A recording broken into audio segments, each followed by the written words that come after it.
right, so friends and families from around the world, once again, we are so excited to once again come your way.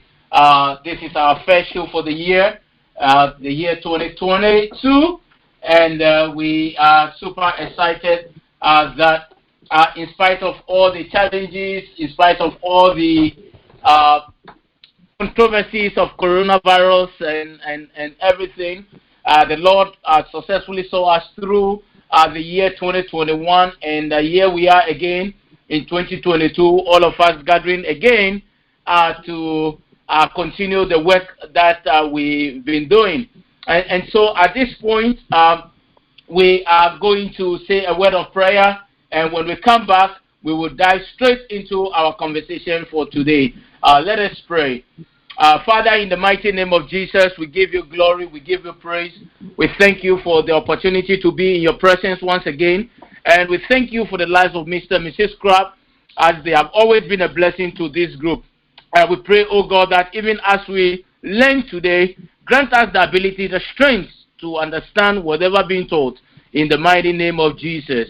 Amen. Amen. Alrighty, so great. Well, today we are once again privileged to take the opportunity to welcome all of you from around the world. And today we are going to look at starting afresh, keeping it fresh. Well, how did you fare in 2021? New friendships, marriage, children, breakups, and what are you looking to experience this year, 2022? Better relationships, happier marriage, maybe meeting the one, or any other thing that you intend to achieve in 2022 as far as relationship is concerned. Once again, we are so privileged that Mr. and Mrs. Crabbe are from Dynamic Relationship Incorporated are with us to take us through a solid teaching on starting afresh, keeping it fresh. So on this note, let's welcome Mr. and Mrs. Crabbe to take over. Thank you. Thank you, Dr. Sam. And as we say, a belated Happy New Year to all of you. It's almost exactly the middle of the month.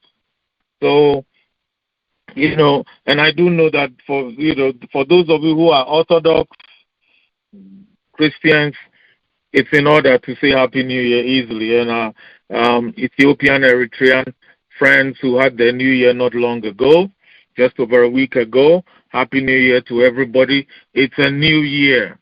And regardless of what we went through last year, we have opportunity to do differently this year. Well, our topic is a simple one. We're taking the opportunity of a new year to think of how we can start afresh. As Dr. Samuel read, maybe you've even gone through a breakup. Maybe things haven't gone too well. Or maybe everything has gone well. Well, everybody would like to have a happy relationship and marriage.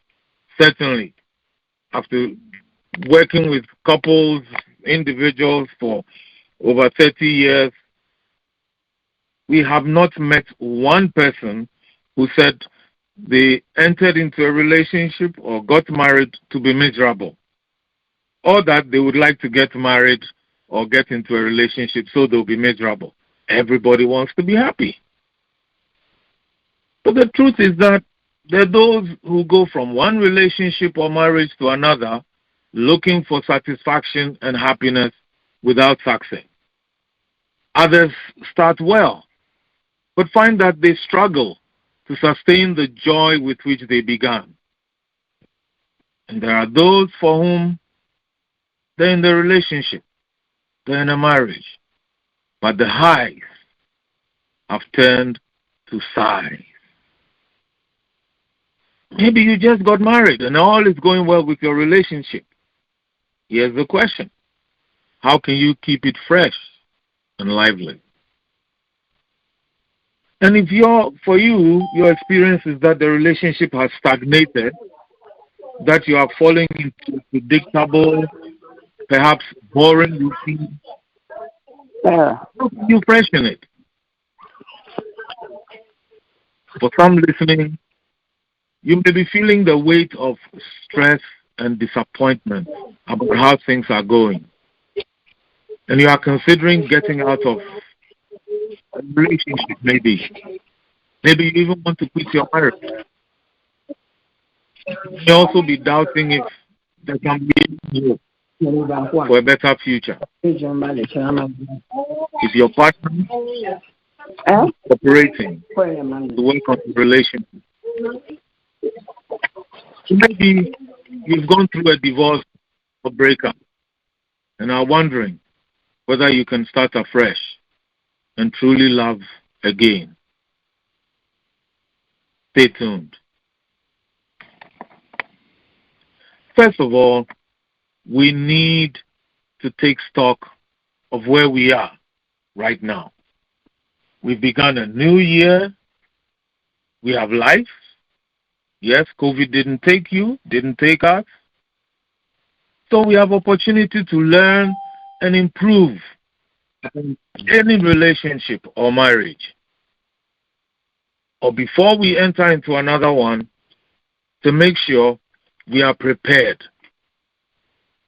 to do all we can to let that succeed. So then, it is important for each one of us, whatever the state is, to know the status of our relationship. If you're not married, you're talking to someone, is this a budding friendship, or are you about to take the next step and to become officially engaged? And are both of you agreed that this is where you are? So you don't want to think that, oh yeah, I can see where this is going, and your partner is completely not on the same page with you, or at least not even thinking the same way with you. See, being clear about this point has implications for whether you can see or go out with other people, that's if you're not married, for example. We should also note that regardless of the profession of love or words of commitment we say to each other, a relationship that does not grow will die, is dying, or is already dead. Maybe I should say it again. A relationship that does not grow will die, is dying, or is already dead. So now you understand why we need to review our relationship. Do you know the real state of your relationship? If we don't review our relationship, we risk going along from day to day, month to month, year after year, thinking all is well, yet we may be so wrong. Proverbs 27, verses 23 and 24 tell us this, that we should be, quote, sure to know the condition of your flocks. Be sure you know the condition of your flocks. I think the King James Bible says, be diligent to know the condition of your flocks. Give careful attention to your herds, for riches do not endure forever, and a crown is not secure for all generations. So, do you know the condition of your relationship? Without reviewing, how can we know what we need to improve or deal with? Friends, even machines need to be serviced. How much more human beings? We stop machines after we've operated them for a while, and then we check to see whether everything is okay. I'm sure you send your car for servicing once a while. Why do you do that? Why do you change the oil? Why do you have the mechanic look over it? Yep, so that when it's snowing as it is outside right now, it's not going to leave you in the cold. Everything will go well with you. You want your vehicle to function well. That's what you want to do. So each one of us needs to commit ourselves to doing this. We also need to be reminded that the 7 last words of any dying institution are, we have always done it this way. So, for some people, they always do things the same old way, and the relationship has become boring. So, without reviewing, how will your partner do something different? Maybe you are feeling it. Your partner is comfortable. So it's important that we, each one of us, talk about it and see how we can make our relationship better. Really, really important. But we'll come to some ideas a little later. For now, let's look at why don't we want to talk about or review our relationship? Why don't we want to do it? There are a few reasons. Some people fear that they might hear or find out some information they may not like or want. You know the saying, ignorance is bliss, and that what you don't know won't hurt you. We beg to differ. Ignorance can actually be the gate to deception, disappointment, confusion, and a chaotic relationship. Just because you are ignorant.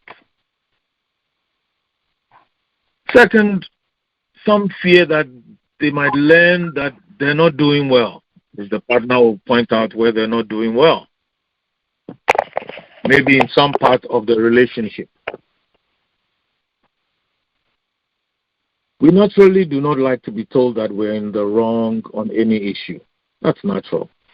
Sometimes, for some of us, this is because we like to live in a cocoon, or the seemingly perfect life that we portray to others. Well, what you don't know can sometimes hurt you.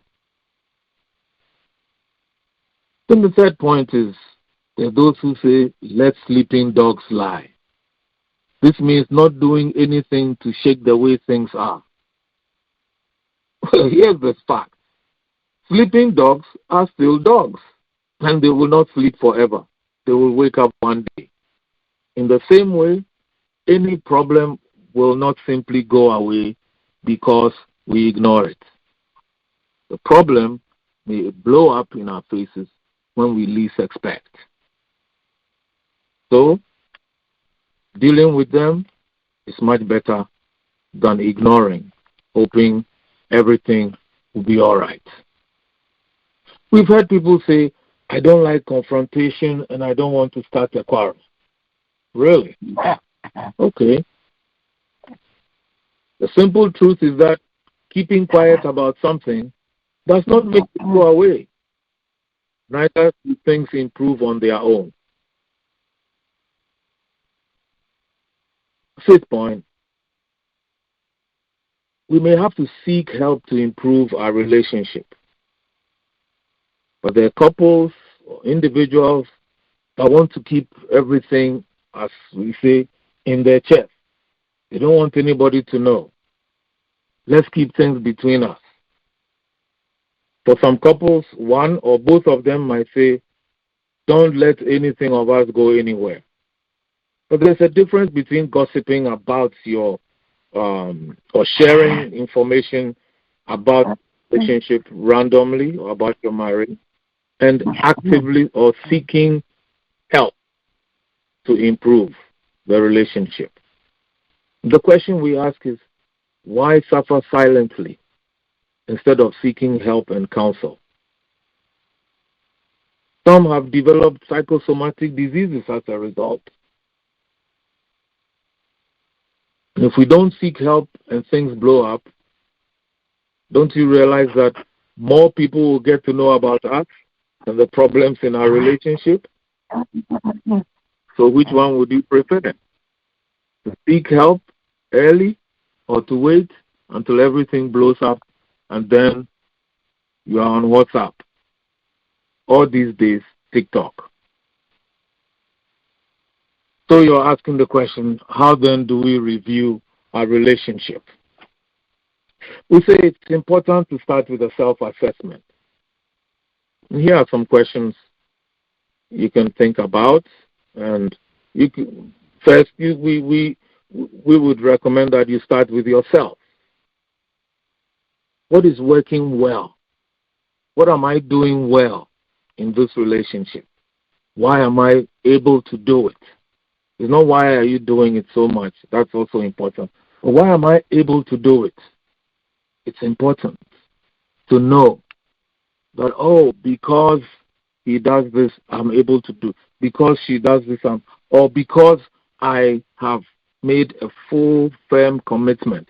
Because I've made the relationship a priority, I'm able to do something very well. We need to know this for ourselves. Another question is, what's not working well? You guessed it. If you know what's working well, you must also find out what's not working well. And this is from your viewpoint. You haven't asked your partner, you haven't asked your spouse. You want to know what is not working well. Why isn't it working well? You have your own, get your own ideas. The reason we say we start with a self-assessment is it's good to have your own perspective rather than to sit down. And then I remember what a friend of ours said once, you and your partner start coming up with instant inspiration, which may be wide off the mark. So you go through these questions. What's working well? Why, what am I doing well? What are we doing well? Next question, what is not working well and why? The third question is, what aspect of this relationship, what aspect of my life in this relationship do I need to improve? What do I need to improve? Again, you're thinking about yourself. You know yourself. You know what you do well. You know what you don't do well. But how can you improve? Do you need help from your partner? Do you need help, outside help? Do you need to talk to a counselor? Do you need help from someone whose marriage is going well? Not go and talk to your friends only. Somebody you respect who can be objective with you. It's important to do this. And the fourth question is, how can I be a better person? How can I be a better husband? How can I be a better wife? How can I be a better partner? So we go through these questions ourselves, and then thereafter, we can come together as a couple to discuss. And when we come together to discuss, it is important. Please underline important. If you're taking notes or you're listening in your mind, when you come together to discuss, it is important to be specific. And this is why it helps to start with the self-assessment. So you can be specific rather than talking in general or ambiguous terms. For example, it's more helpful to say, I think we should spend more time together instead of being in the company of friends. Or even more specific, more time together on weekends instead of being in the company of friends. That's much better than, I don't think we have time for each other. Well, okay, you don't think that's what you think.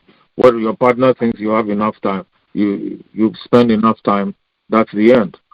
So what we're saying is, you not only bring out the issues, think of solutions alongside the problem issues you're raising. And we would say, when you're discussing together, it helps to write down key points from each partner. And then you discuss one at a time. Each of you may have, I mentioned 4 questions. What's working well? What's not working well? What aspect of the relationship or marriage do we need to improve? How can I be a better partner, husband, wife, spouse? Okay? So, 4. You can't just talk out and that's it. It helps as each of you is bringing out the key points, you write them down. You write them down. Chances are they may not be exactly the same because we're different. We think differently. And as a result, we need then to take the points we have put down one by one. That means you may have more than one session, so to speak, to discuss this. You see. And as we're doing this, remember, this is not a time to point fingers or apportion blame. Both partners need to be on the same side, working together to make things better, rather than competing to score points against each other to see who is doing better. Focus on improving the relationship. This means we must listen to each other with the aim to learn more about each other.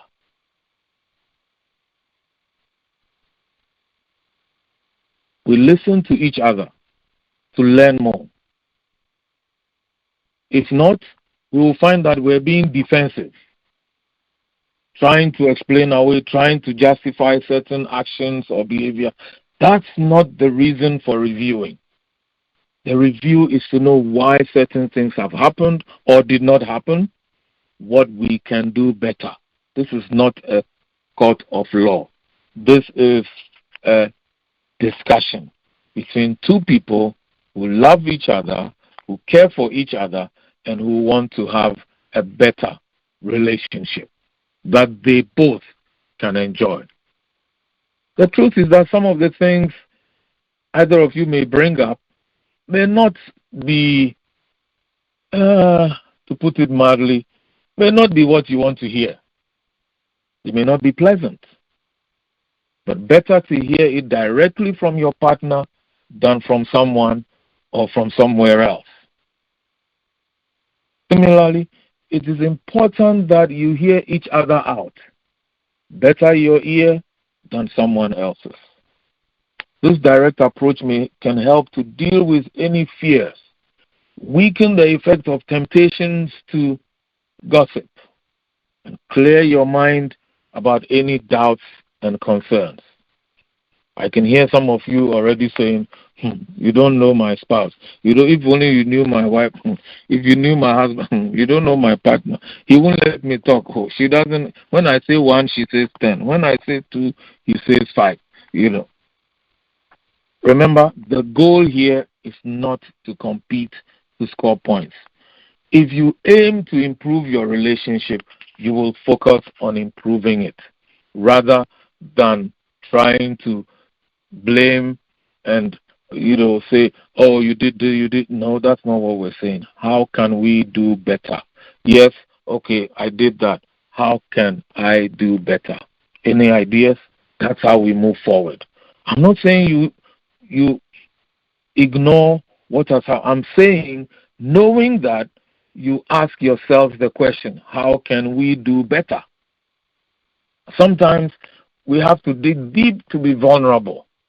You see, Meredith Resnick, who created the website shamerecovery.com, she puts it this way. She's a therapist.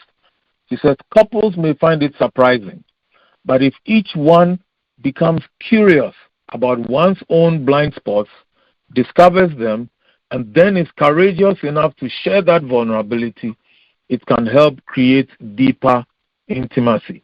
What do we mean?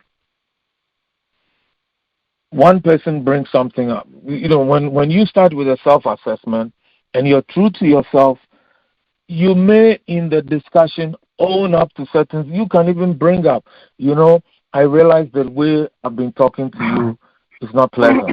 I need to use kinder words. I need to watch the tone I use to talk to you, especially when other people are around or the children are around. Ooh. Now, that's different, But maybe for a long time you haven't even thought about it. Maybe you've thought that he needs to hear. He's not doing well, or she's like this, she's like that. So as a friend said, I speak direct. I don't hide behind words. And yet sometimes the words are so hurtful, the spouse doesn't listen. So Resnick adds this, quote, a blind spot doesn't necessarily mean a fault or a weakness, but rather a deeply held belief about oneself or about how a relationship is supposed to work or how love is expressed. The belief is so deep, we don't even realize we have it. Hence, the term blind spot. You're wondering what a blind spot is in relationships? Here's one example. One partner might discover that their tendency to micromanage people is actually related to their fear of abandonment, controlling the schedule of a loved one as a way to never be alone. Maybe your partner is the kind that wants, I texted you 3 times, you didn't respond. Why? It may be that they're afraid of losing you. And that's why they're doing that. And you're wondering, I feel this way, I feel that way. But if they are aware, if they become aware of that, then they can help. So Resnick says, quote, sharing this with a partner can be the first step to changing this pattern. This should be a loving process that builds trust, not one that causes shame. Sometimes we might not see it, but our partner might be the one to bring it up. And if we really are listening to improve upon our relationship, we're not going to fight this. We will take it on board and then see how we can improve. Barbara Field, a writer and speaker, passionate about mental health, has stated that it is helpful to offer what she calls what is called repair attempts, like repair. Something is broken, you repair. A repair attempt is a statement or action meant to diffuse an argument. Like you say, I'm like this, I say I'm not like that. Instead of us doing that, how do we come up with a repair attempt? It could be using humor. Sometimes you touch the person, or you make a sympathetic or caring remark such as, this must be difficult for you to talk about. In another way, you can also find common ground, like saying, well, we have different approaches, but we both want the same thing. You see, this helps the person then work with you on becoming better rather than being defensive. You've heard us talk about John Gottman, who's done years of research on relationships. In his book, The 7 Principles for Making Marriage Work, Gottman calls repair attempts a secret weapon of emotionally intelligent couples. Do you call yourself emotionally intelligent? Then you must be using repair attempts. His research follows the success.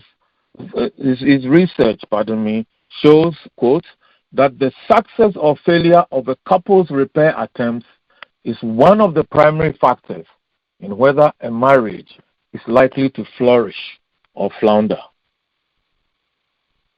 End quote. When we both know exactly where our relationship stands,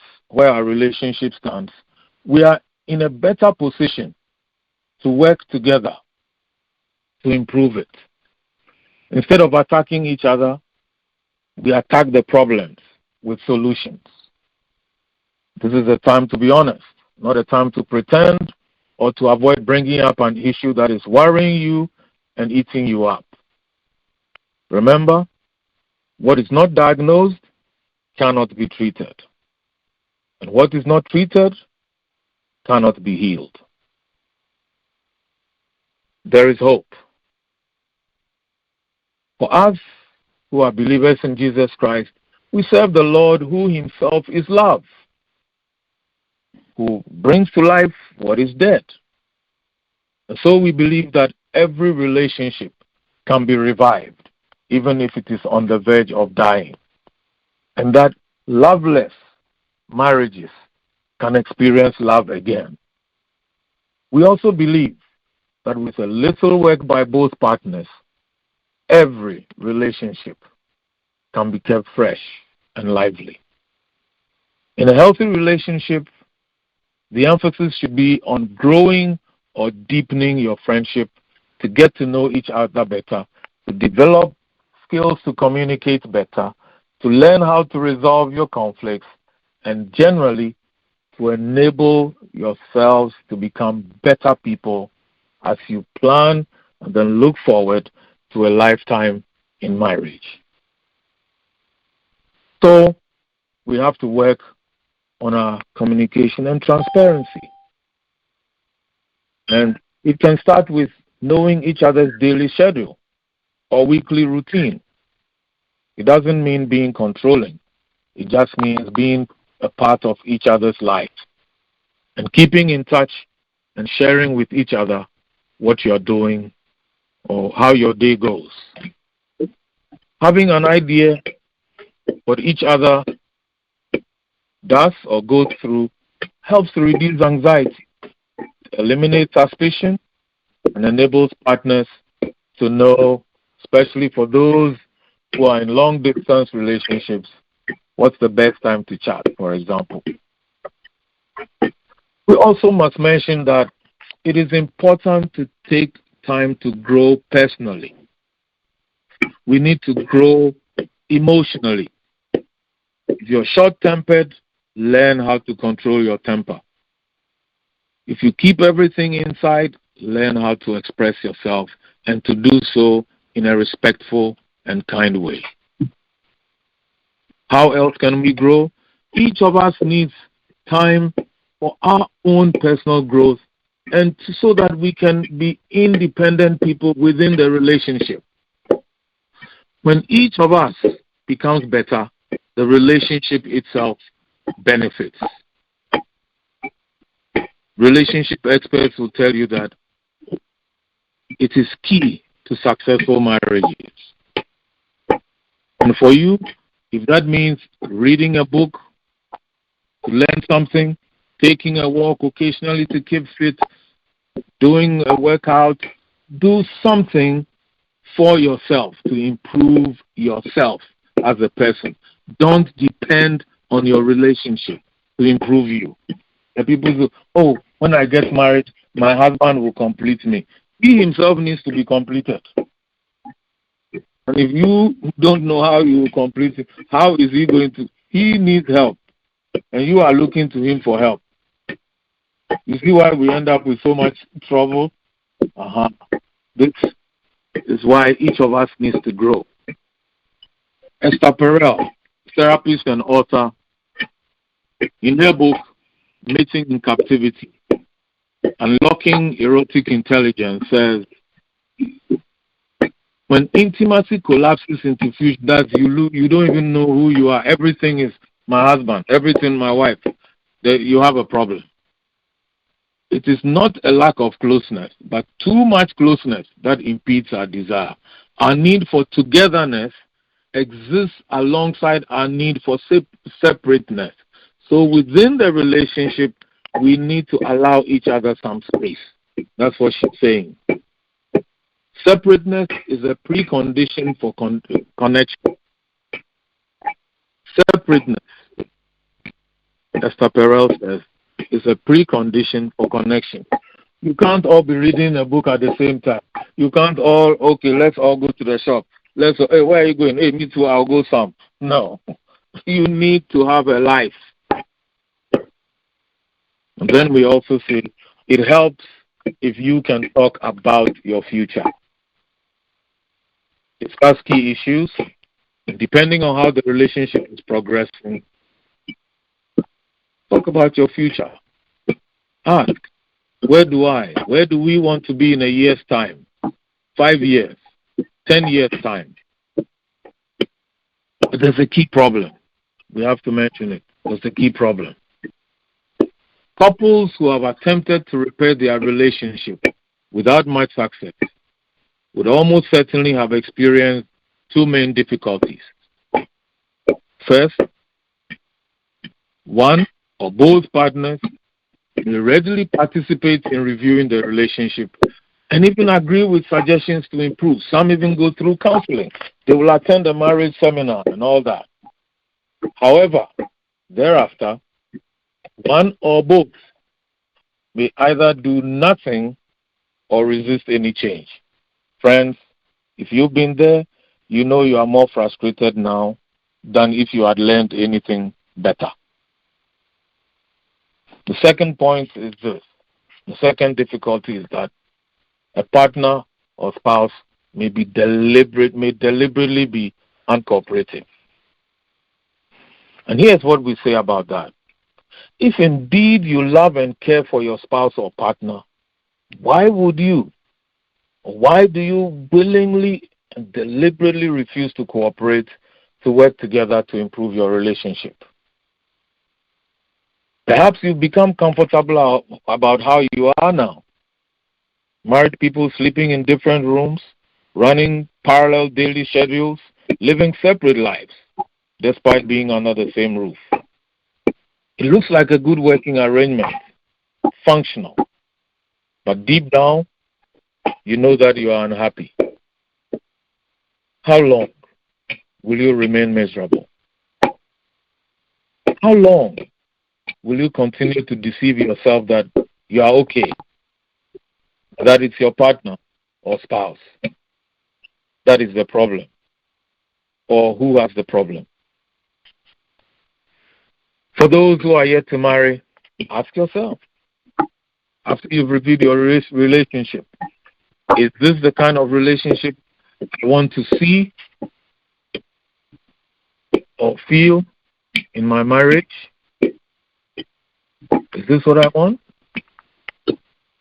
And for those who resist working to improve their relationship or deliberately cause trouble, know that if you delight in seeing your spouse or partner miserable and you intentionally do things to make them feel that way, you yourself are a wicked and callous person, regardless of how nice you present yourself to other people.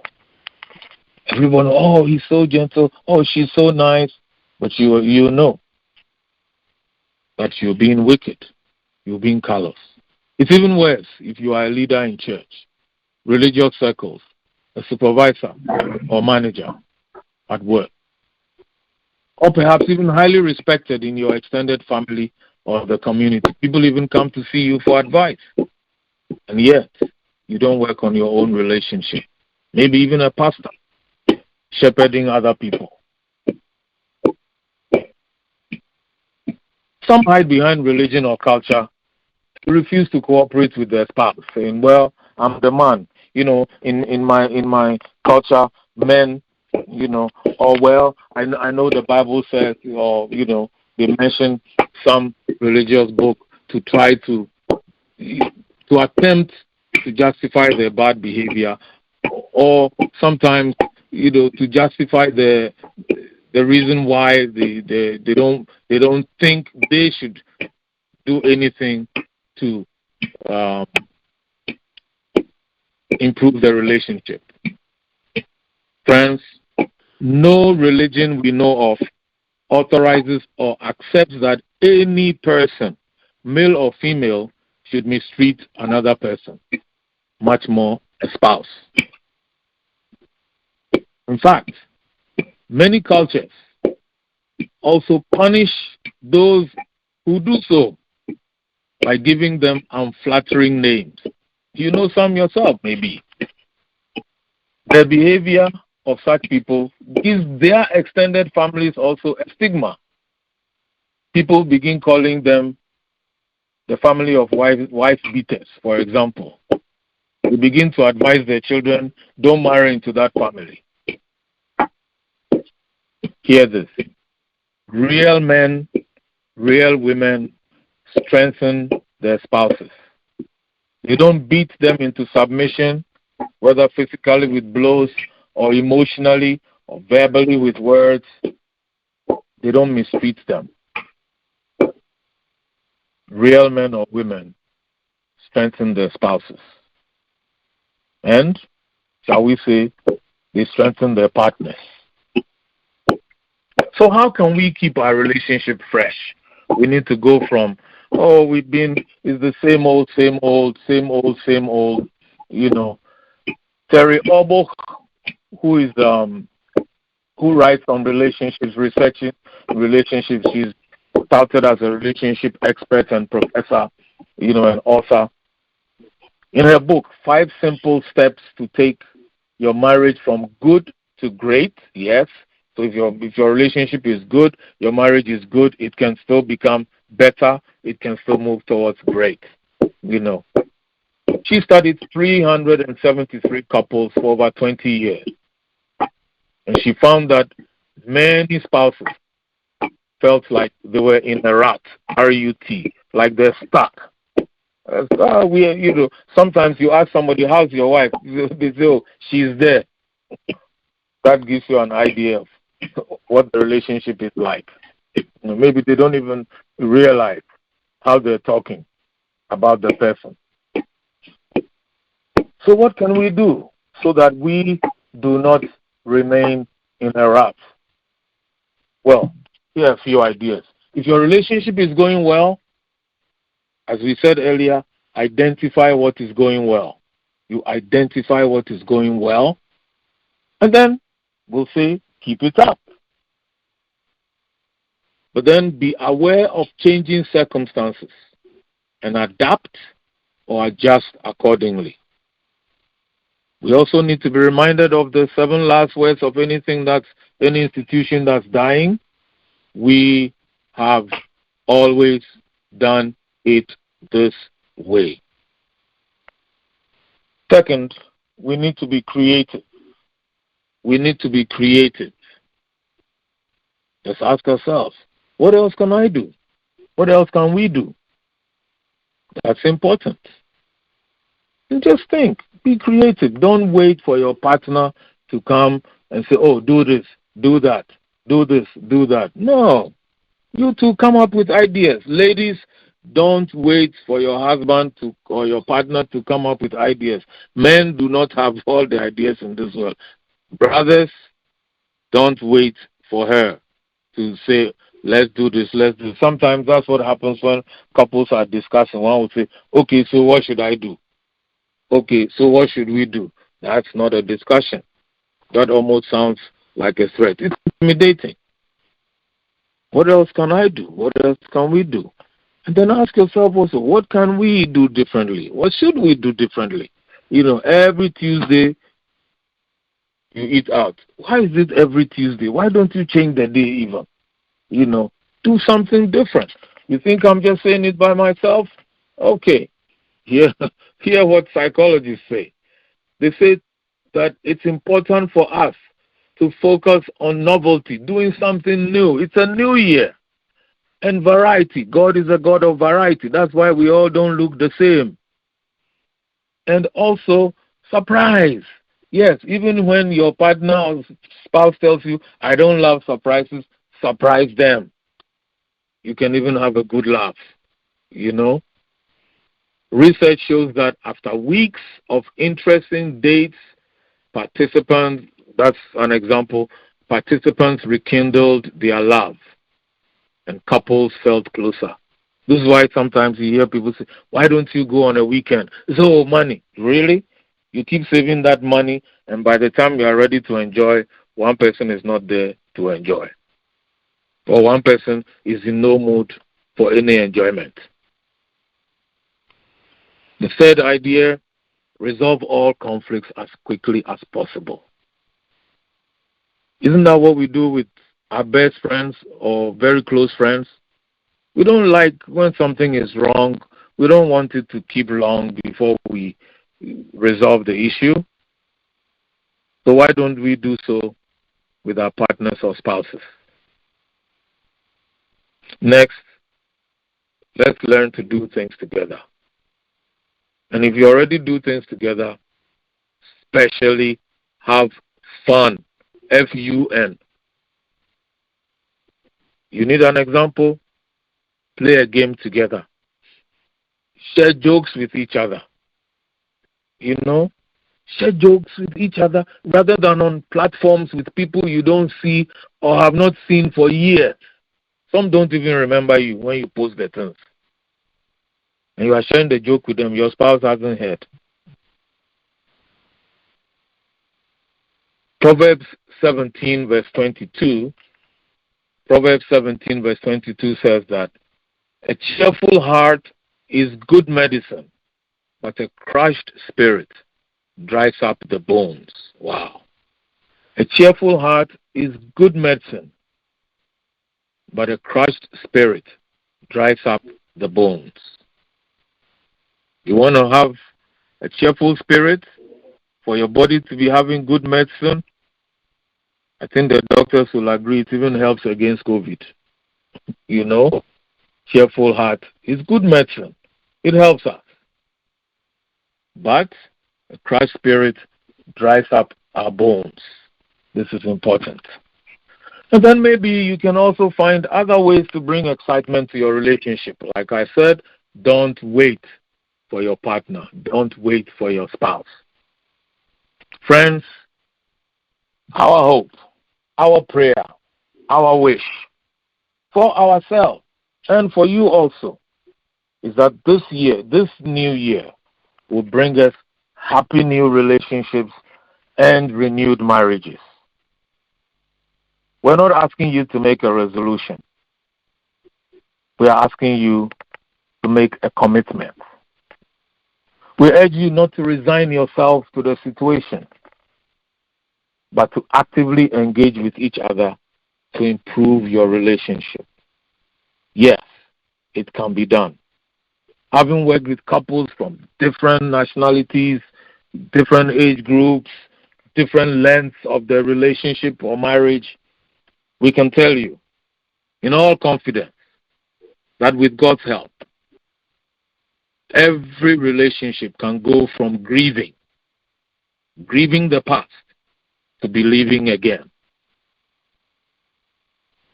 From chaos to order. From condemning each other to celebrating each other. And so we trust that working together, we will go from fear to friends. Overcoming our fears to become friends. We will go from hurt to hugs, and from tears to cheers. Yes, cheering on each other. So here's our final question. For this year, what will you do to better yourself?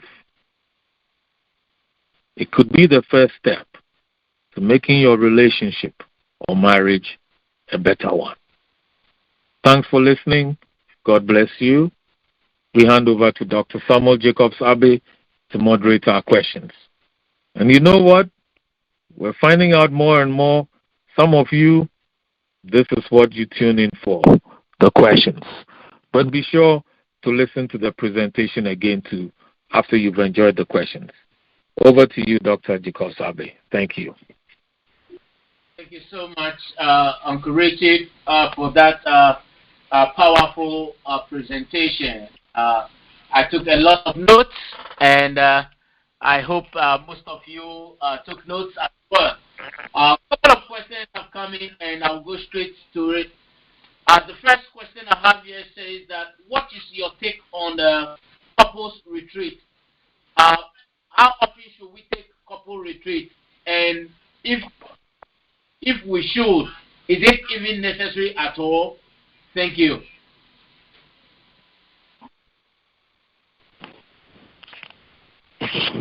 Couples retreat, as in, is it just the two of you going for a retreat, or having, a few couples going for a retreat? Mm-hmm. Which one? But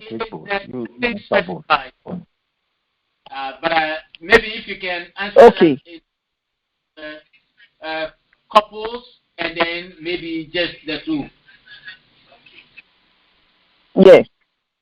ways. Both ways is good.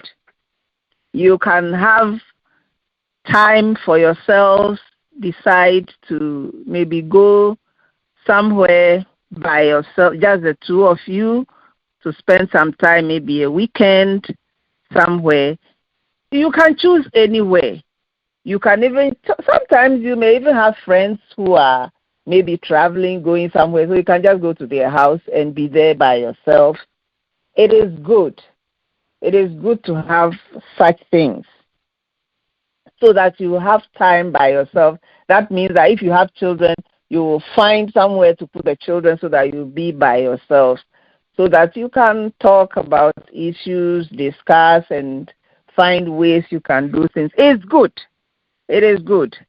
And it's also good to have a group of couples going for a retreat, maybe checking into a hotel or a resort or somewhere where you can have time. And that means that in that case, you will have sort of a program that you have topics to discuss amongst yourselves and learn from each other.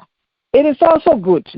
You can decide to, if it's a group or a church, you can decide maybe to have maybe twice a year or 3 times a year, but at least once a year. If you don't do anything, at least once a year, you can have something like that so that you can talk with each other, share, discuss, even observing other couples around, you learn. So it's always a good thing. You can do that.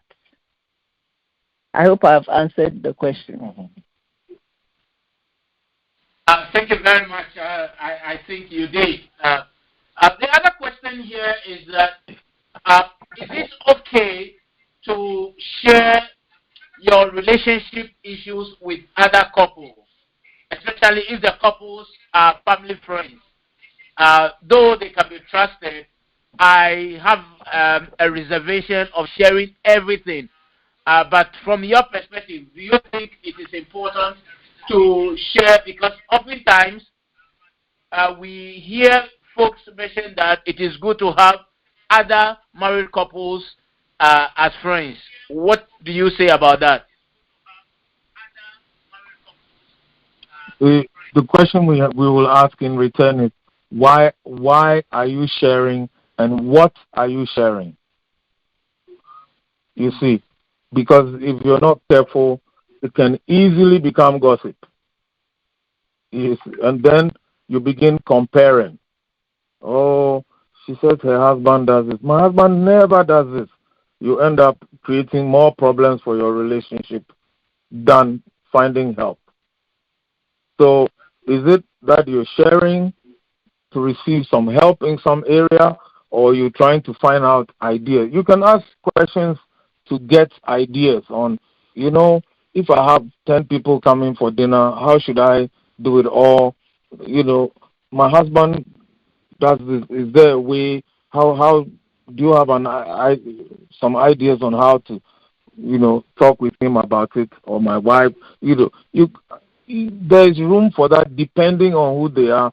Preferably, you have one, not more than 2 couples you are talking with. And the reason we were worried about more than 2, the point is you might tell one couple this, another couple that, No, that's not what, it's not helpful. It's not helpful. It's not helpful, So you need to understand that it is important who you talk to and what you talk to them. You cannot know how trustworthy somebody is until you have, entrusted some information to them. You won't know. So, yes, you can say, oh, we're thinking, oh, I'm thinking, oh, yes, oh, but you just need, it's something we're saying, you need to be cautious about what you're sharing, why you're sharing, especially. Because it can easily become a time we are going to gossip. A time we are going to gossip.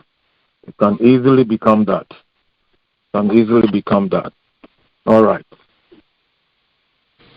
All right. Thank you very much, Uncle Richard, for the add-on. The other question here is we're talking about starting afresh and being fresh. My question is in terms of sexual discussion at home. Now, from your experience, is it something that ought to be regular or it's only when it's convenient? Because in 2021, it was the most boring part of my year because at every point in time, there is one excuse here and there.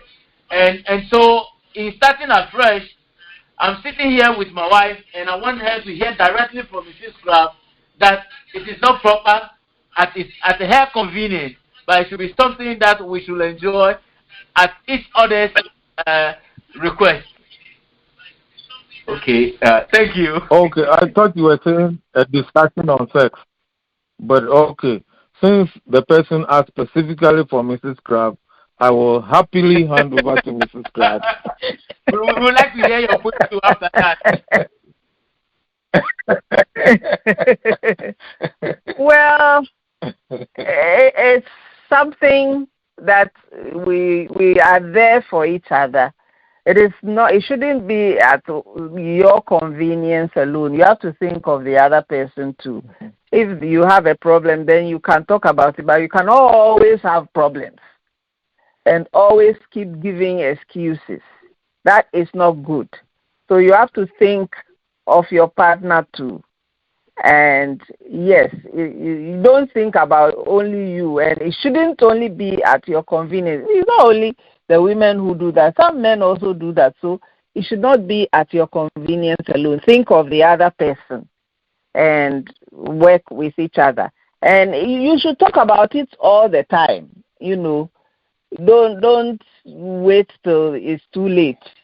Talk about if you feel there's a problem at any time, talk about it and discuss with your spouse. I agree with all of the above.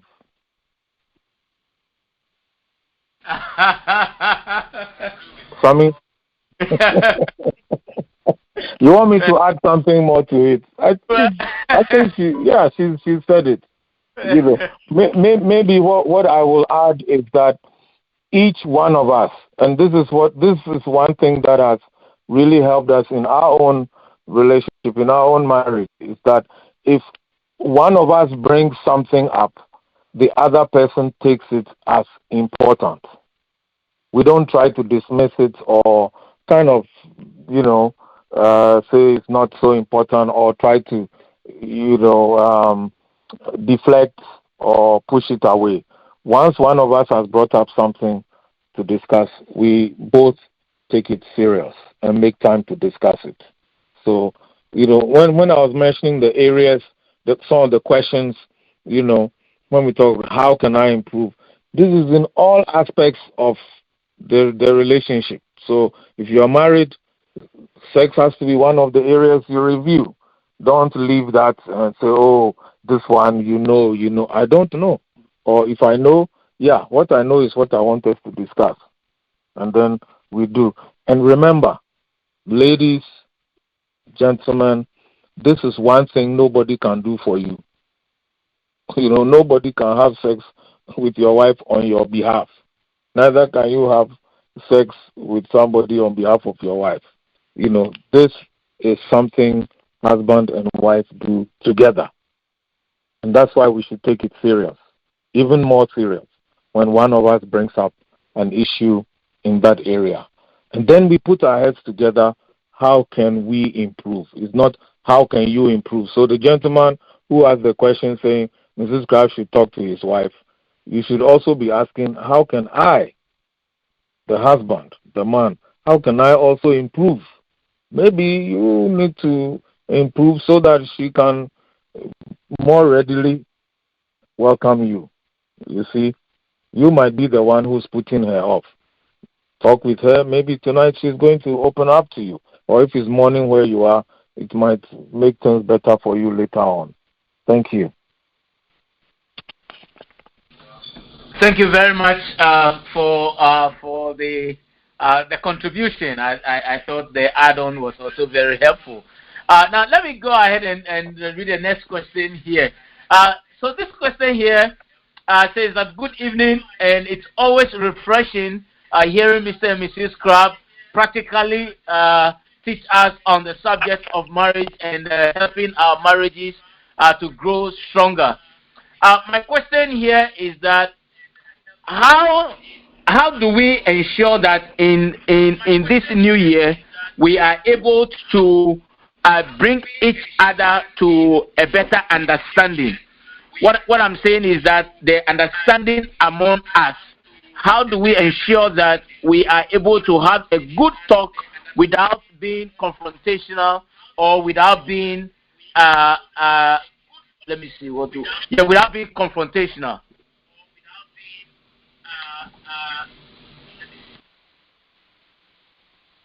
So, first of all, the question is how can you do it without being confrontational? Make up your mind that you are not going to be confrontational. And then talk to your spouse.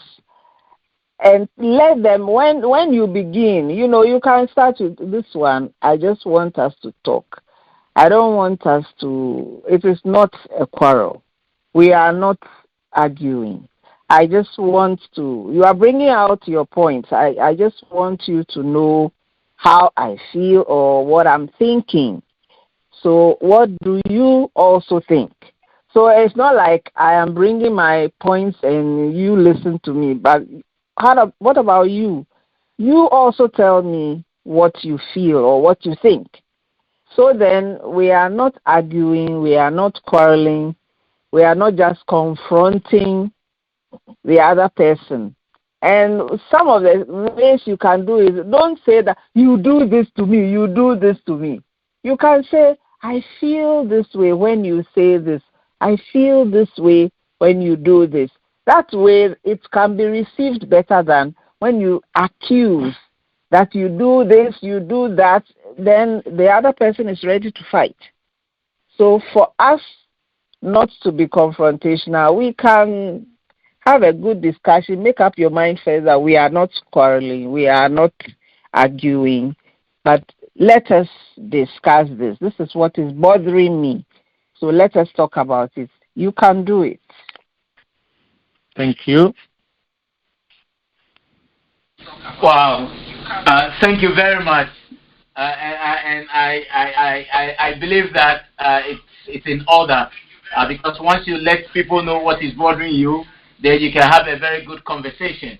The next question here says that it says thank you very much for the learning opportunity. Well, in 2020, 2021, thank God for COVID virus. We spent majority of our time at home, and it gave me an opportunity to know my husband very well. I have observed that he appeared not to be too engaged for the last 1.5 years that we've been under quarantine or under lockdown. He doesn't talk much to me, but yet when he is with his friends on the phone, he can go hours and hours and hours and laughing. And I wonder, but why is it that when we are alone, he's either buried on his phone or on his computer, and he doesn't talk that much? COVID has exposed that aspect of him. I brought it up for conversation, and your guess is as good as mine. Thank you. I don't know your guess. We don't know. We are not guessing. So maybe if you can explain a little bit, because I don't know. You don't know if my guess is as good as yours. Mm-hmm. But the thing is that what are the things he talks with his friends? What gets him interested in chatting with his friends? What are the things he likes? Get involved in his life. Whatever makes him so chatty with his friends, get to know that, get involved in his life, know his interest, and do it with him. Then he will be interested to talk with you. Whatever he talks with his friends about and makes him go for hours on end, you can also find out and do it. Or even ask him if, whatever you do that maybe is life boring for you in the house, you feel bored, what makes you feel bored or anything, talk about it. As for the guest, I don't know, so maybe you can explain to me what he said when you asked. All right. So let's go to. Before I go to the next question, I want to say that just in case you are on the line and you want to ask your question, you can unmute yourself. You can ask the question directly, or you can send a text or WhatsApp 571-337-9185, and we will read that on your behalf, just as I've been doing so far. So let's go to the next question here. And the next question is here. I'm sorry I joined in the middle of the program. You may have already spoken about it, but please, are you able to share 5 practical ways by which we can reset our deplorable marriage? I see my marriage will not last the next few years, but the purpose of rushing to listen to this program from where I was just to ensure that I'll get some golden nuggets to reset the marriage. I probably may have to listen to the recording again, but if you can, that would be awesome too. Thank you. Thank you very much. All right, so let me do a quick recap. Well, first of all, you have to review your relationship. You already are characterizing it as deplorable, but you need to ask, what brought us to this point? What brought us to this point? What was it, or what is it that has not been working well that has led us to this? And why? Why did that happen? Because I don't think your marriage started deplorable. And then the second thing is, what do we need to improve? It's not everything about it. Maybe it's everything. Let's say, even with the things you don't like, maybe it's the whole marriage, but what specifically? Be as specific as possible. Put down, it helps. We love encouraging people to write down these things. Write down the points. And then the other thing is, you turn the light on yourself. How can I be better? How can I do better? You see, sometimes it's easy for us to take on the how can I do better.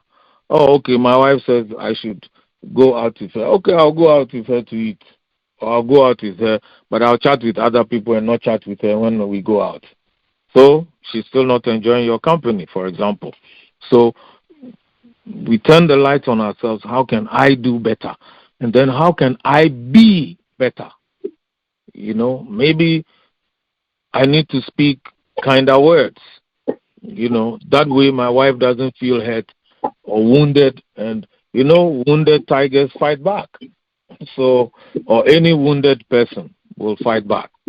Some do recoil, but most will fight back. So you also then need to find out, okay, how can I be a better person? That's important. And then if you're thinking of ways, some ideas in which to freshen, just, get love again we've asked, what can I do differently? You see, some of us get stuck doing something that we think is right. But that may be the one thing, or maybe some 2 things that are really messing up the marriage. But we're so stuck in our ways that we don't see it. When you listen to the presentation, you will hear about blind spots. That can be a blind spot for someone. They might think what they're doing is wonderful, but that might be bringing the problem. You see, it often doesn't help when outside the home, everybody is praising us. especially if you are in some leadership position somewhere. Oh, he's great. Oh, she's wonderful. Oh, he blesses us so much. Oh, she just lifts everybody up. And yet, to your partner or your spouse, they're not getting some of that. What makes those people praise you? Is your partner getting some of that? Is your spouse getting some of that? That will help you. And then, are there conflicts you've left be hanging? So we will talk about it, or you brush things off. If they're hanging, they could be a source of hurt to your spouse, and maybe after a while they don't feel like they need to invest any more energy into the relationship. So there is that. And then there's one more point I'll just say. Be creative. Think of ways in which you can bring some excitement to the relationship. Who are you waiting to make the first move? Maybe you think your spouse is the problem. And she thinks she thinks, I'm not sure if it's a he or she, the person thinks your spouse thinks you are the problem or the source of the problems. So what will you do differently? You see, these are some ideas to stimulate your thinking. And as we said, you start with a self-assessment, and then the two of you come together. If you find that your relationship has deteriorated to the point where it becomes difficult for you to have a civil conversation, that's where we say talk with a counselor. Don't just talk to a counselor. When we say talk with a counselor, you not only narrate what you have, but listen to what the person is saying. Sometimes we get that. People will talk all they want to talk. After 1 hour, when you start talking, they are not interested. And then they'll go away and say, even the counselor couldn't do anything. That's not counseling. That's complaining. Or for some, venting. If you want to vent, don't call a counselor. But talk to someone whom you respect, who will be objective with both of you, and we're talking both of you respect, who will be objective with both of you and help you work together. And it's not your spouse should fix himself or herself so you have a better marriage. No, you have to work together. That's important. So those are a few ideas. It's not a complete recap, but when you listen to the full presentation, you'll get some more ideas, hopefully, that you can work on. And your marriage will go from being deplorable to dependable, one in which you can enjoy. Thank you. Wow, thank you very much, Richard, for that thoughtful recap. And I'm sure a lot of us on the line may have also included that in our notes as well. Another question that came in while you were talking, and the question says that what are some of your strategic way of negotiating sex? Because oftentimes, as we continue to age, it becomes more and more reduced. So how often do you negotiate that process? And any tidbit will be helpful. I'm sure not only for me, but a lot of men on the line as well. Edisma, how do you know? Thank you.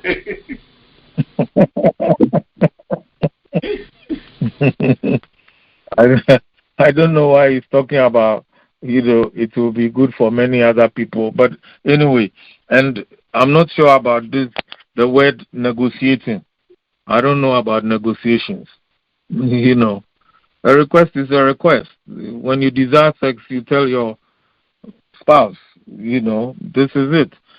And maybe the reason why he's using a word negotiation is perhaps this has been the approach to sex in the marriage. You negotiate. What will you give me if I give you sex? That's terrible. And we hope you will come out of that. Sex is not for negotiation. It's for sharing. It is a celebration of the love that the two people share within the marriage. So it is not a negotiation. Or maybe, let's say, you're using negotiation because one person may be so desiring and the other person may not be. How do I get my spouse to agree that we can go ahead and have sex?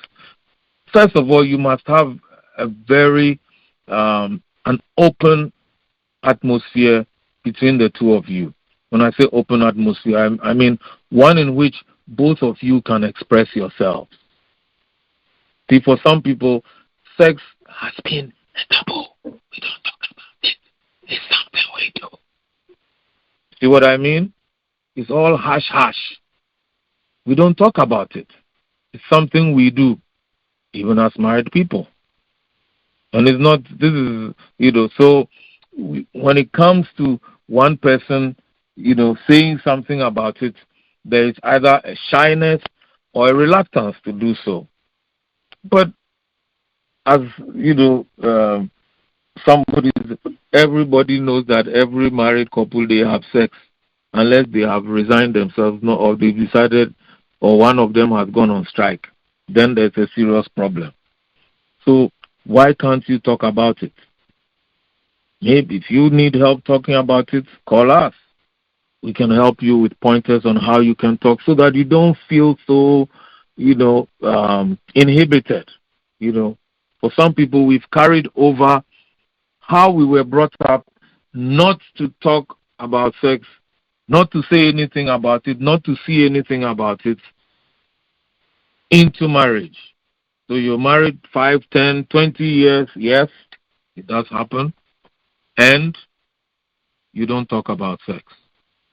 You can't even look into each other's face when you are talking about sex. You have sex, lights out, under the covers. Can be far better than that. So, not a negotiation. Talk about it. Ask if the person is reluctant, why are they reluctant? They think it's only night time. Why only night time? Why not afternoon? The kids are not here. Nobody is here. It's just us. What about afternoon? Most couples have sex at night. That's when, for most couples too, their energy levels are low. And they don't understand why their sex life is not good. Anyway, so this is just brief for yourself. To help not only you, but as you said, other people on the line. Not only men, women too. And I'm stressing women too, because we do hear about women also who say they also are having problems convincing their husbands to have sex. Yes, Vivian said it. I'm confirming it. Some husbands, they need to try more for their wives. All this, I am tired. As the person was saying, COVID is telling me, is making your spouse see how much you are doing. So where is the tiredness from? When you used to go to the office, you could come back with an excuse. Now she knows. So where is the excuse coming from? Let's do better for each other. This is something nobody else can do for us. Thank you. Wow, thank you so much, Crabbe, for adding that to the conversation, because it's very important, an integral part of marital life.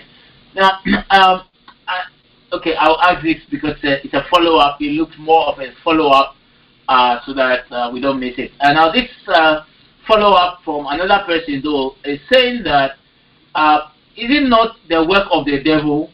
Men are so excited to sleep around with women outside of their home, and they are very happy and they are energetic and they want to give more. But yet the one that God has ordained for them, it gets to their turn and they are starved and they don't take care of them. Don't you also think that it is important to include either sexual education or spiritual attack during counseling for couples to know that when they lose God, the devil can take advantage of that and affect their marriage? Because when sex is lacked in marriage, it's likely going to collapse it. What do you think, Mr. and Mrs. Crabbe? Thank you very much. If we are talking about counseling, it's all included. If you are talking about premarital counseling or anything, sexual education is part of the counseling. And spiritual attacks and all that. It's all part of the counseling. We learn about all those things. You have said it right. It is the devil who does it. Why would you be married to someone and you are not interested in the person? When it comes to sex, you are not interested. You are interested in someone else outside the marriage. It is the devil. You have said it right. And if anything is happening like that, you have to think about, why is it so? Why am I interested in someone outside of my marriage?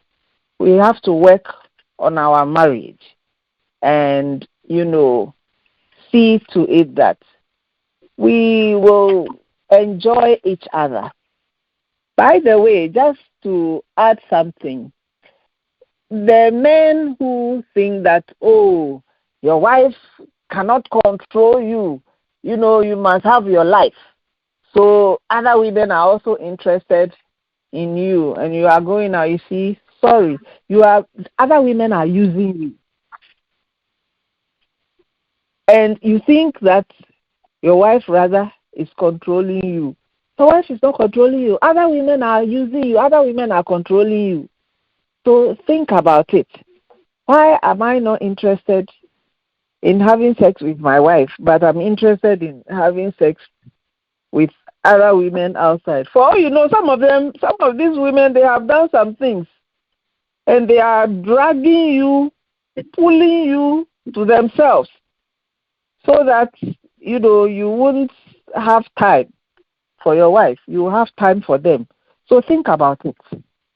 And if your husband is in that situation, or your wife is in that situation trying to sleep with other people, you have to pray for them also. Pray for them. And let the Lord deliver them. They need deliverance. The men who are always going out and feeling that, oh, other women love me more than my wife, you are in serious trouble. You are in bondage. Wives, pray for your husbands so that their minds will come home. Thank you. Thank you very much. Well, they said Mr. and Mrs. Krause. I thought Mr. Crabbe was going to add on.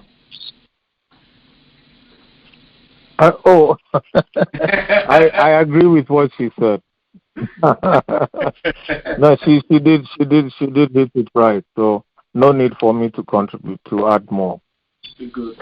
All right. So the other question here is that is it a problem that spouses tend to have higher expectations of each other, and so for that matter, when the expectations are not met, or when there is a delay in achieving the expectations, then it drains and takes energy away from the relationships? Is it possible that maybe you can use this platform to also advise? I know you do that in your regular counseling, but there may be some who may not have come to you for counseling, but they may be on this line. Will you use this medium to probably give us some tidbits as to how to tone down our expectations in marriage? Thank you. Well, thank you. Well, we don't talk about toning down your expectations. We encourage partners to share their expectations.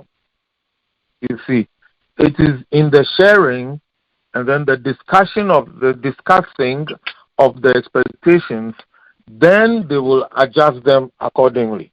It is not the counselor's place to say, no, your expectations are too high, tone them down. No, because we are not the ones to meet the expectation. You see, it's the person you want to share your life with.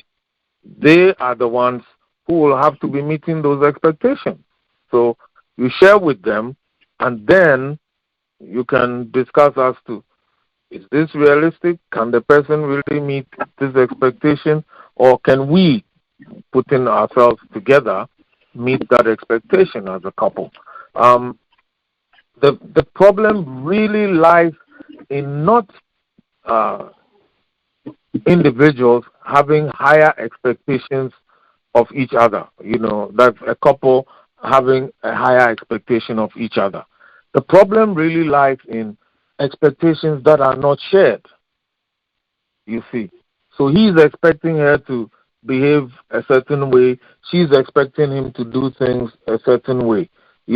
One example we often give is, maybe cleaning the living room.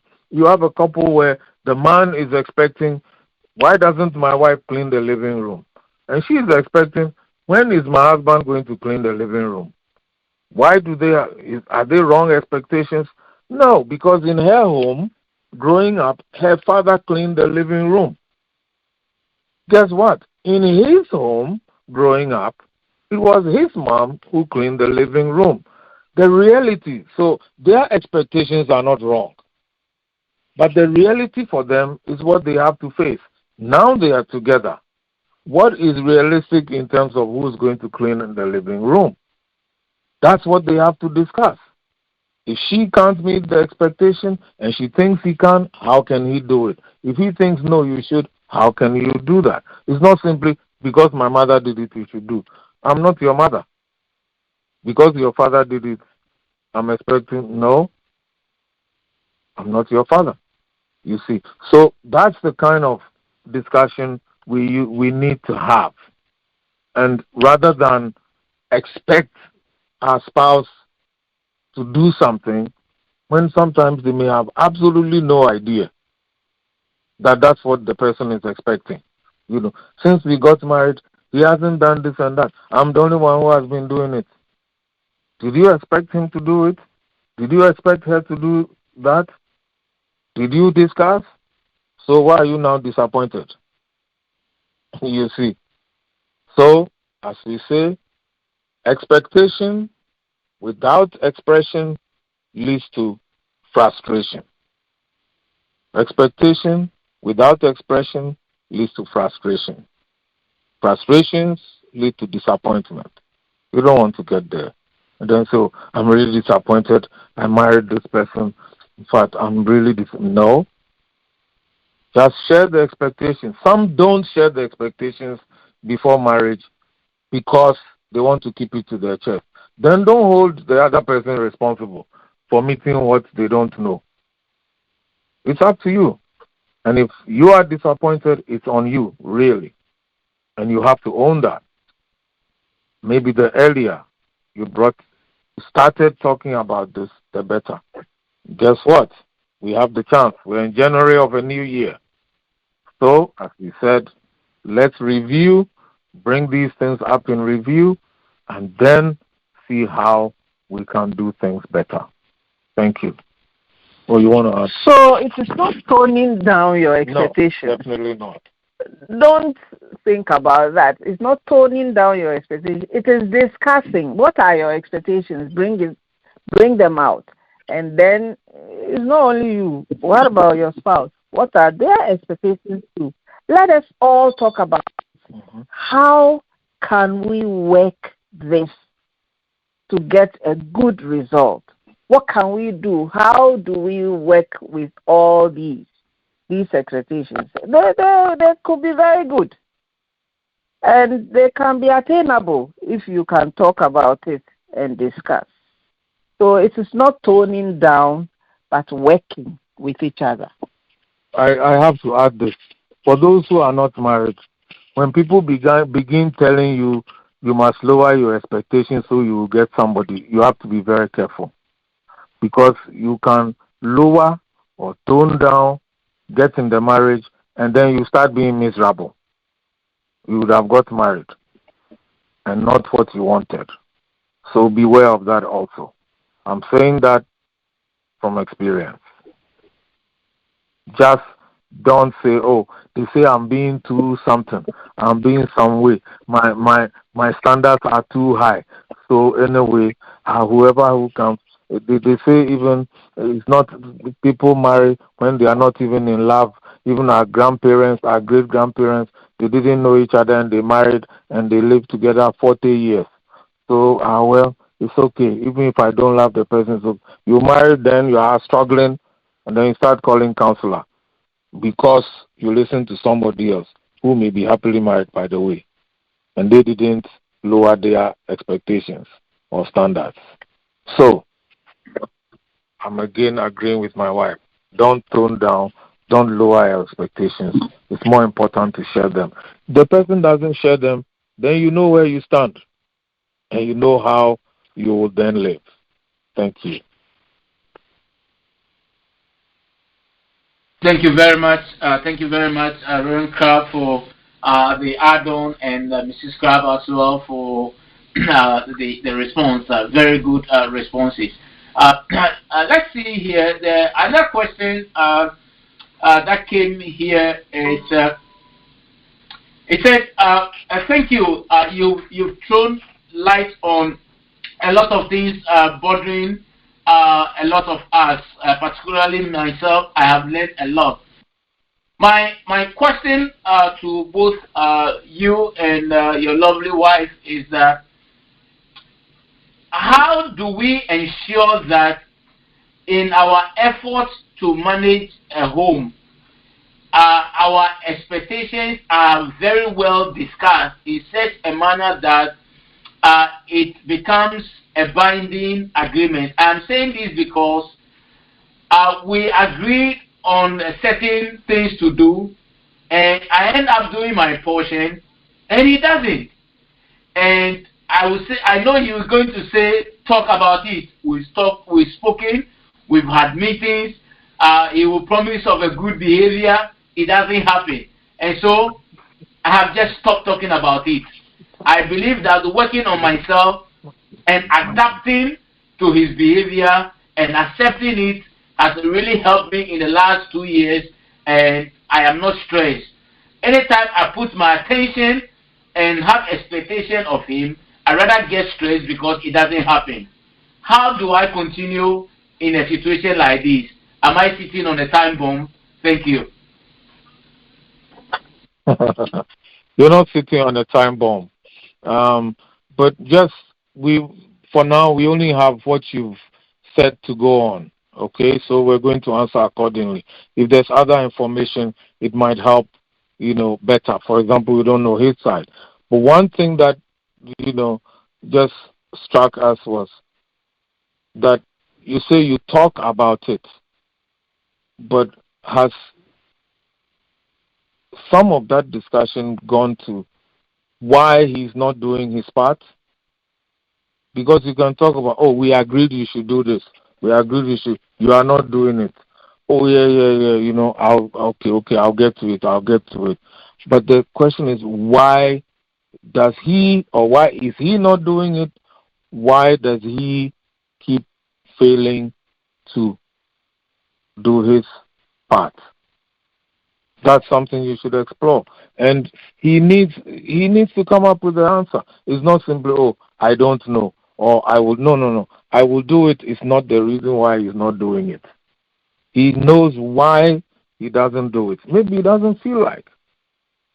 And maybe he agreed so that you will stop bugging him or nagging him, So why doesn't he do it? And yes, you stop talking about it, but what did we say? Keeping silent about something doesn't make it go away. If it's something that he has to do, that he doesn't do, and you see that he doesn't do it, even though you don't talk about it, it's still there. It may not stress you out that much, but it's still there, and it hurts you that he doesn't do it. So why doesn't he do it? That's one. The other thing is how you talk about it. If you simply point out he's not doing it and he should do it, all right, I promise to do it, and he'll break the promise. But another question to ask is, what would help him keep his part of the agreement? What would help him? Let him come up with the answer. Don't suggest answers to him.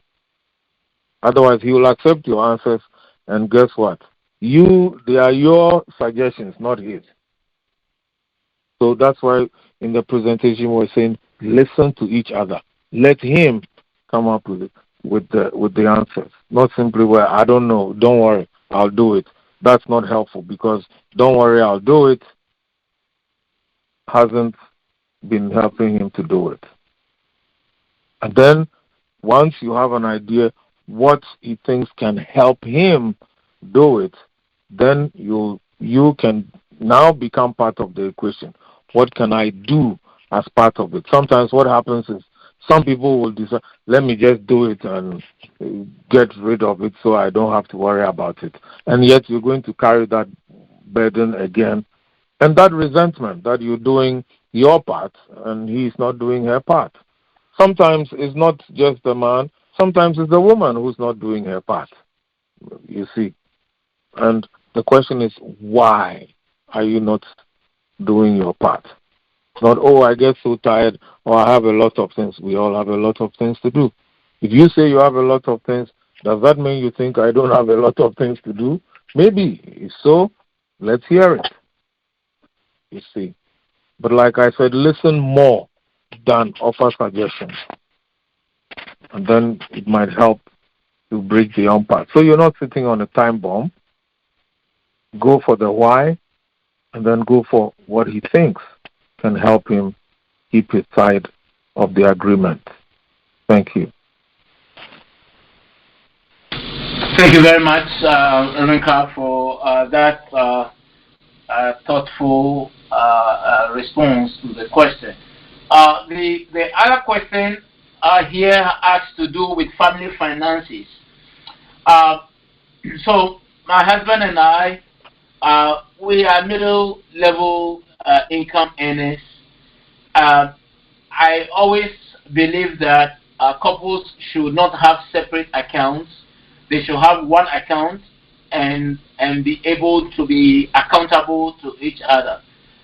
My husband doesn't. He doesn't believe in that at all. And so, in the interest of peace, I allow him to do what he wants to do. But in any case, I end up using my resources to take care of our children. And whenever there is something pressing that needs to be purchased, he always will push the children to me. And I kept asking, this is the essence of me asking for a joint account. So that way, a portion of our finances will go into a separate account to ensure that the kids' welfare has been taken care of. But he doesn't care. And whenever I brought up the issue, usually it turns into a quarrel. And I'm just sick and tired of discussing social vices that will help our children, but the burden has been left on me alone. In your counseling, how will you suggest a couple proceed? I know this may be a unique circumstance, but how will you suggest that couples proceed in terms of their finances, especially in the area of discussing?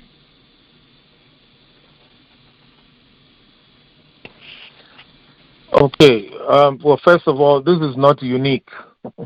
So you are not a unique couple. There are other couples that do similar things.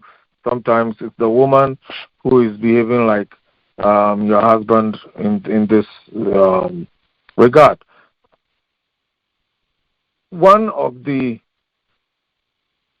things, okay, so let me start from what I'll say at the beginning. This is why we encourage couples before they get married to discuss how they will handle their finances and agree before they get married. We're not saying open the accounts before you get married. No.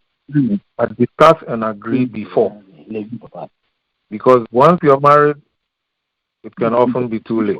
And you can find yourself in situations like this. So, that's one. Now, you're already married. This is what's happening. What can happen? Well, again, this is not for one person to resolve. And one key question to ask is, why is he not cooperating, so to speak, in the area of finances?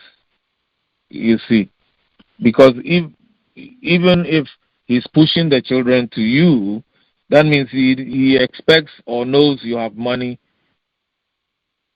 for whatever they need.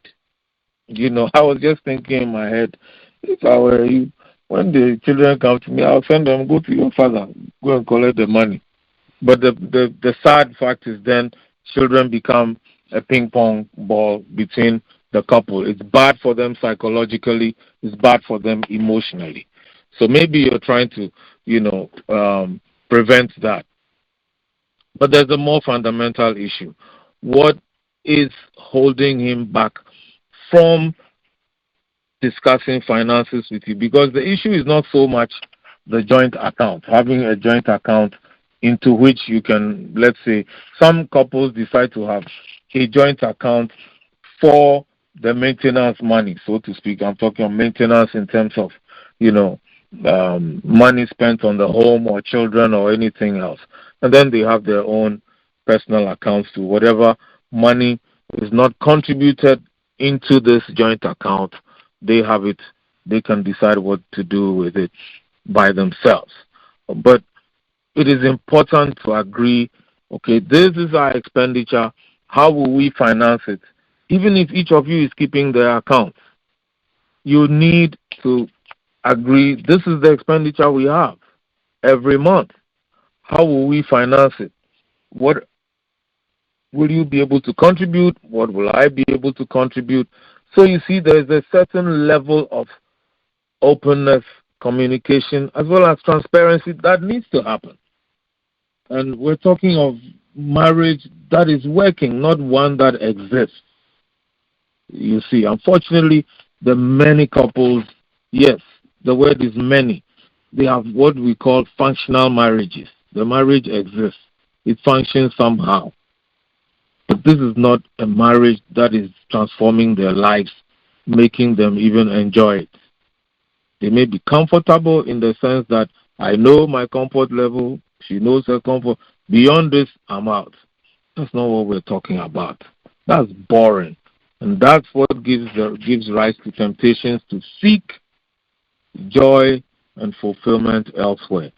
So, at the very least, as a couple, you need to know this is our total expenditure every month.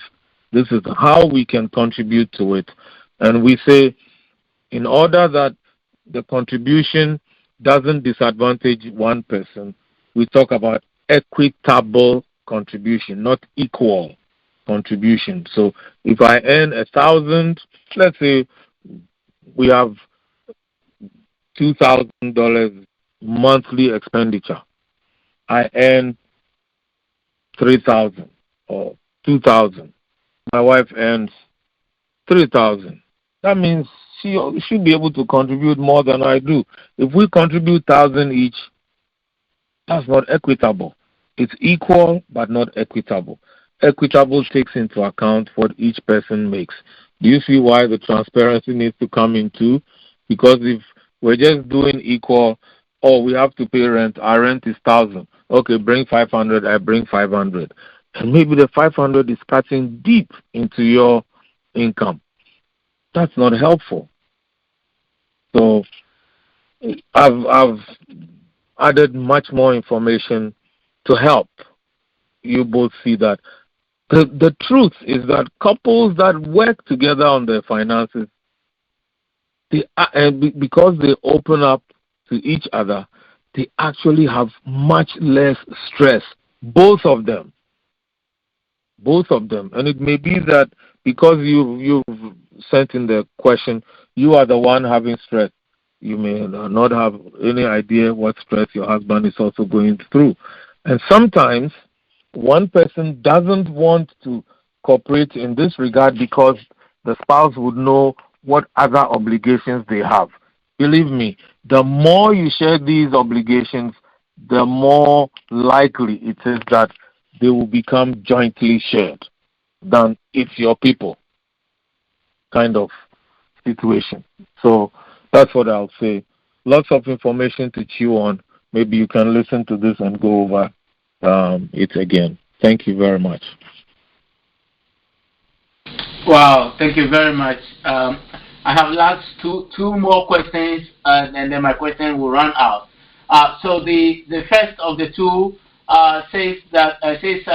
thank you so much for spending time. And I love Mrs. Crabbe. She's a straight shooter. She just shoots without any reservation. I love it. My question to both of you is this: do you also think that sometimes divorce is the best option in order for you to reset and start your life afresh, especially when you have gone through a lot of emotional abuses, not physical though, but emotional abuses, where people do not tend to see, and then because of our role in society, and also because of social media, we sometimes appear to be strengthened or to show a face of enjoyable marriage, but in reality, it's either being torturing or emotionally abusive on daily basis.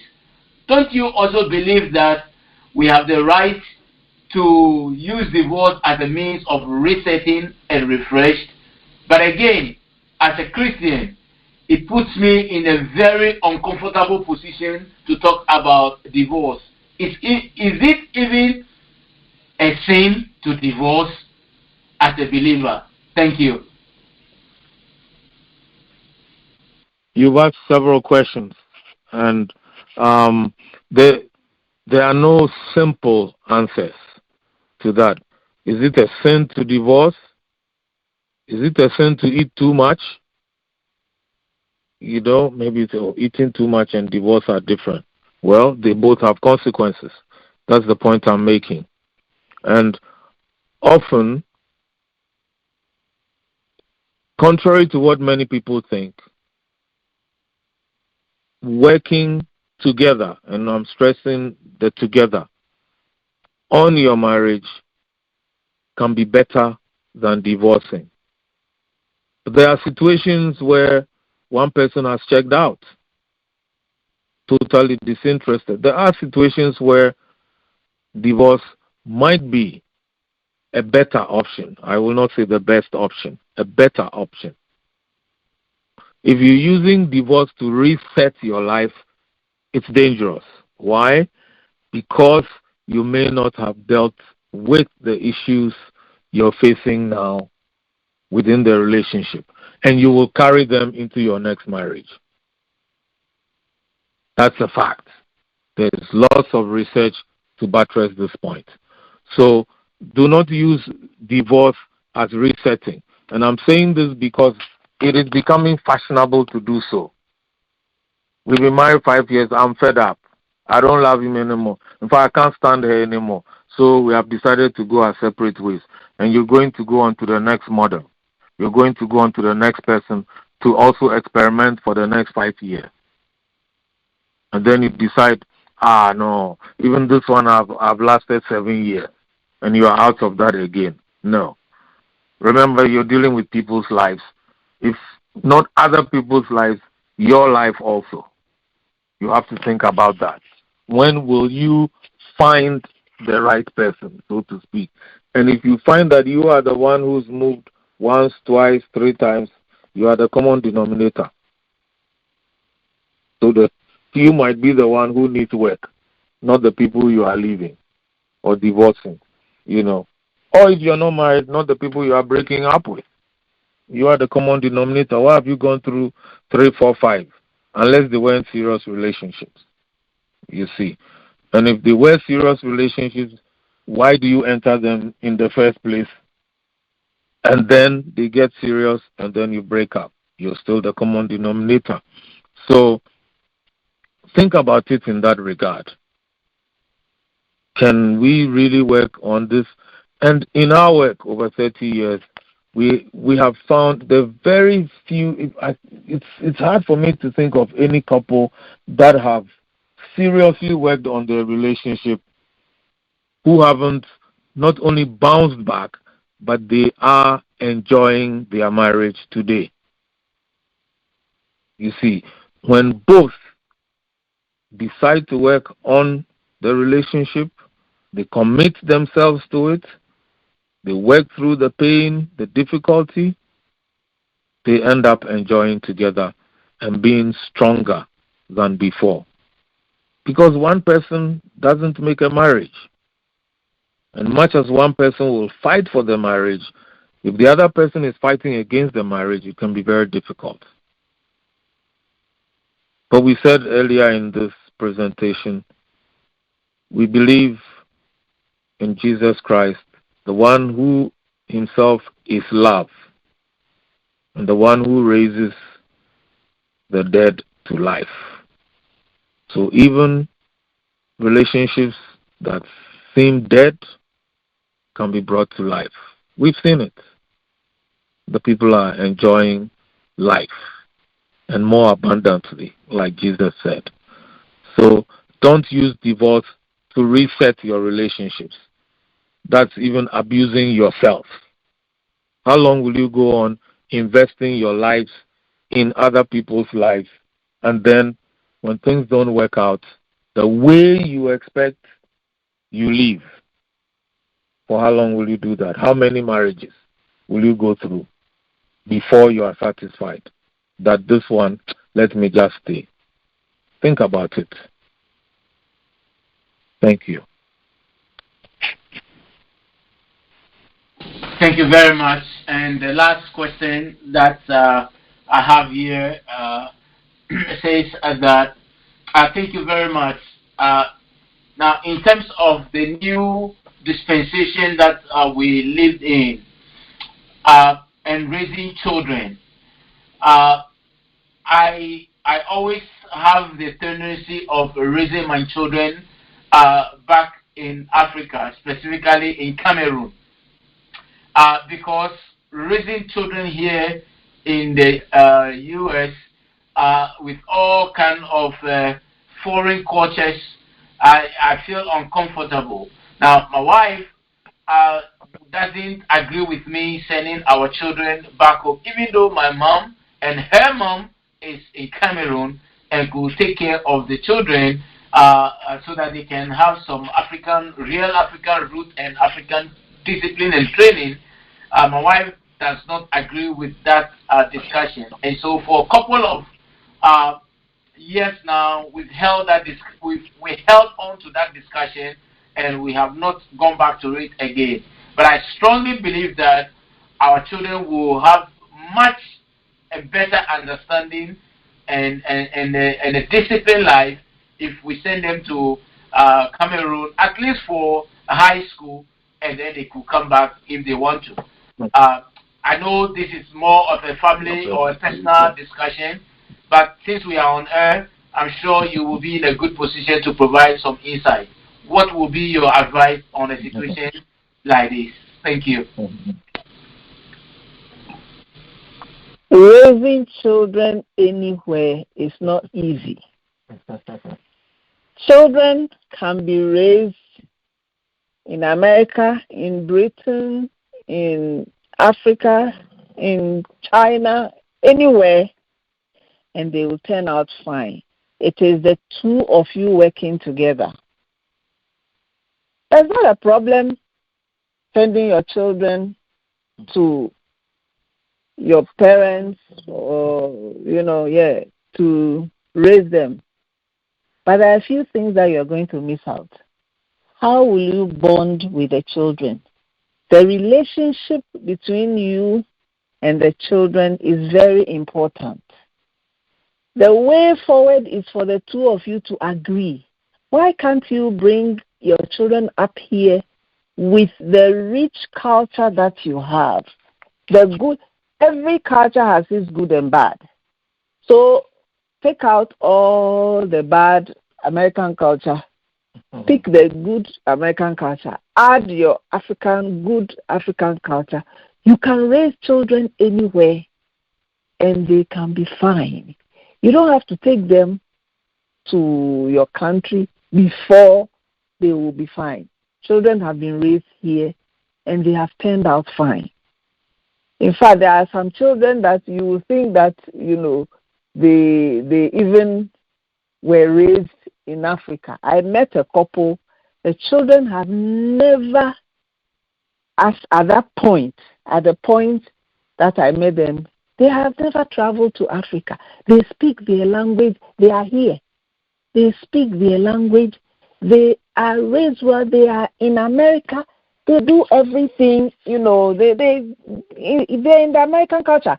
But they have also given them the rich African part because the couple are agreed. The problem with us is that we are fighting each other. So we are not agreed. Some of us look down so much on our culture, even as we are saying that, oh, we want the children to go. We want it easy. We want somebody to do the work for us. But we are looking down everything. Say, oh, in America it's like this. In Africa, you yourself, you are looking down on Africa, but you want the easy way out. So you want your children to go there. What you need to do is for the two of you to agree on how you will raise your children, and they will turn out fine. There are very good things in the American culture that you can learn and practice. There are very good things in the African culture that you can learn. So mix it all, and you can bring up wonderful children. They don't have to go they can go for holidays. You can go with them. Sometimes you can send them for holidays. But they are your children. Do the work. Stop putting it on someone else to do all the work for you. Do it yourself. Well, Dr. Samuel Jacob Sabi, you just heard the straight-shooting Mrs. Crabbe as one of your listeners described her.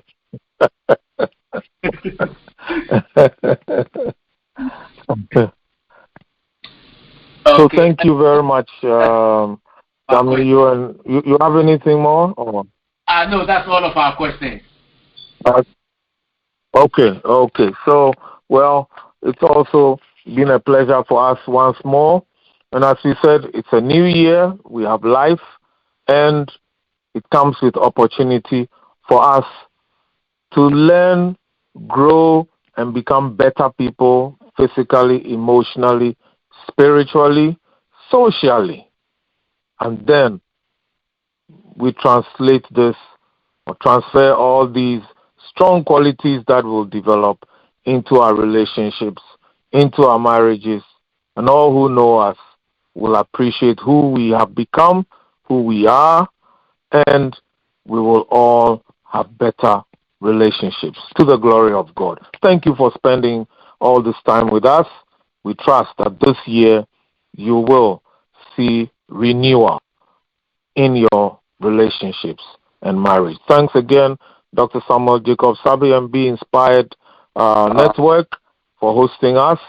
God bless you all, and we'll be together with you all third Sunday in February, God willing.